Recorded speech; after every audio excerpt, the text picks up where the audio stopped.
Shalom, queridos. Boa tarde a todos. Que o Eterno abençoe seu dia. Queria aqui parabenizar todas as mamães deste grupo e aonde essa mensagem chegar. Que o Eterno vos abençoe de uma maneira extraordinária, em nome do Senhor Jesus. Amém? Eu e o Tom estamos aqui em Itapecerica da Serra Trabalho, está bem frio, mas eu queria nesse dia deixar uma mensagem para o teu coração, para todas as mamães que ouvirão esta palavra. Quando nós meditamos o livro de 2 Crônicas, capítulo de número 20 em diante, nós vamos conhecer a história de alguns reis. Capítulo 20 vai falar da história do rei Josafá, que foi um bom rei para Israel.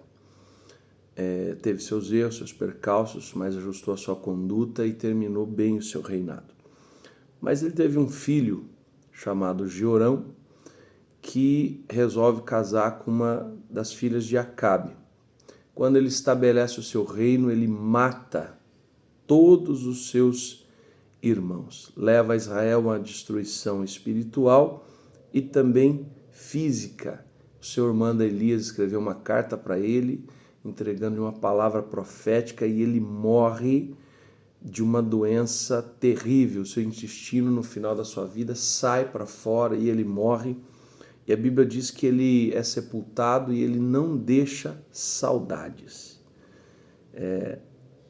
Jorão não foi feliz na escolha da sua esposa e não foi feliz na escolha da sua família. Então eu já começo a chamar a sua atenção a importância que tem uma mulher na vida de um homem. Mas depois de Jorão, Acasias reina em seu lugar. E Acasias tinha por mãe uma mulher chamada Atalia. E a Bíblia vai dizer que ele andou nos caminhos de Acabe, porque os conselhos da sua mãe eram insensatos. Ou seja, Acasias teve um reinado bastante complicado, não foi um bom rei para Israel, não conduziu Israel no caminho do Senhor, não andou no caminho dos seus antepassados como Davi. Ele falhou, e uma das ferramentas que o ajudaram a falhar foram os conselhos insensatos da sua mãe e os conselhos da família de Acabe. E ele faz o que era mal diante do Senhor e também não termina bem o seu reinado e não é um bom rei para Israel. Tanto é que Atalia, quando Acasias morre, ela assume o reinado, mata todos os futuros ascendentes ao trono e escapa um, que é Joás, né? E Joás começa a reinar com 7 anos de idade. Joás havia sido guardado pelo sacerdote Joiada. E a Bíblia vai dizer que a mãe de Joás era Zíbia de Beersheba. E vai dizer que ele fez o que era reto diante do Senhor.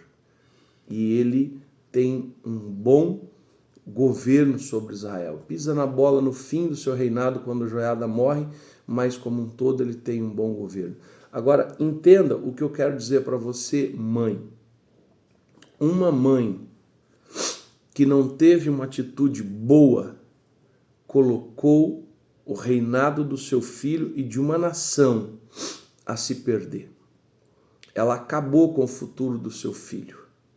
Mas uma mãe que era temente ao Senhor, aos princípios do Deus de Israel, colocou o seu filho e uma nação para viver um reinado de glória, para viver o melhor de Deus. Ela colocou o nome do seu filho para brilhar, ela colocou o nome do seu filho em ascensão. Ela foi a base, ela foi o trampolim, ela foi aquele que preparou o seu filho para um futuro brilhante. Então, mamãe, o que eu quero passar para você nesse dia tão especial Você tem uma influência gigante sobre a vida do seu filho, também sobre o do seu esposo, né? Mas sobre a vida dos seus filhos. Você pode, através da sua sabedoria, do seu temor ao Senhor, da sua vida de princípios, colocar o seu filho para brilhar, colocar o seu filho para ser uma ferramenta de Deus, uma bênção sobre a terra, ou você pode colocar o seu filho para autodestruição, para ser uma maldição sobre a terra, para se autodestruir e também levar à destruição aqueles que estão debaixo do seu governo, debaixo do seu domínio, debaixo da sua influência. E a pergunta é, que tipo de mãe você vai escolher ser ou você escolheu ser? Lógico que eu sei que eu estou falando com a maioria das mães que escolheram ser o exemplo da mãe de Joás, uma mulher temente a Deus e que conduziu seu filho a uma vida de glória. Sim, mas há muitas mães que, às vezes até inconsciente, conduzidas pela dó, conduzidas por influências de terceiros, influenciada pela sociedade, influenciada de uma forma negativa por terceiros ou por outras pessoas, acabam conduzindo seus filhos e famílias de uma forma errada, conduzindo seus filhos e família para a destruição. Então, amados, o seu melhor conselheiro é Deus. A Bíblia serve como a nossa conselheira, nosso modo de viver. O juiz do teu relacionamento é a palavra de Deus. Não são terceiros, não são pessoas. Quem é que está sendo juiz do seu relacionamento? Tem sido seus amigos, amigas, tem sido o Facebook, tem sido as redes sociais. Quem é que tem sido juiz no seu relacionamento? Porque não há juiz melhor do que a palavra, não há orientação melhor do que a palavra, não há direção melhor do que a palavra. Ouça a palavra, coma a palavra, viva a palavra, se encha da palavra, dê atenção à palavra. Sabe, as suas ações e reações sobre a vida dos seus filhos podem torná-los felizes, conquistadores, bem-aventurados, bem-sucedidos, ou você pode atrair desgraça sobre a vida deles, morte, fazendo com que eles morram sem sequer deixar saudades. Então, eu queria deixar essa meditação para o seu dia. E eu creio que eu estou falando com mulheres que fizeram a escolha correta. Mas se há algum ajuste a ser feito, não tenha temor em fazê-lo. Ande pelos princípios do Senhor. Reavalie a sua vida a cada dia. E ande segundo a palavra do Eterno.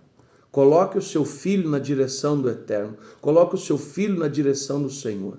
Se você colocar o seu filho para viver os princípios da palavra, você vai colocá-lo para brilhar, para ser um conquistador, para ser um vitorioso. Não importa como vai ser o futuro financeiro dele. Se Jesus for Senhor da vida dele, você acertou o alvo e você é uma excelente mãe e um excelente pai. Que o Eterno abençoe o seu dia, que você possa meditar nessa palavra e se alimentar dela. Deus abençoe, um beijo no seu coração, amo você, fica aqui um beijo, um abraço do teu pastor que te ama. Amém? Em nome do Senhor Jesus eu te abençoo.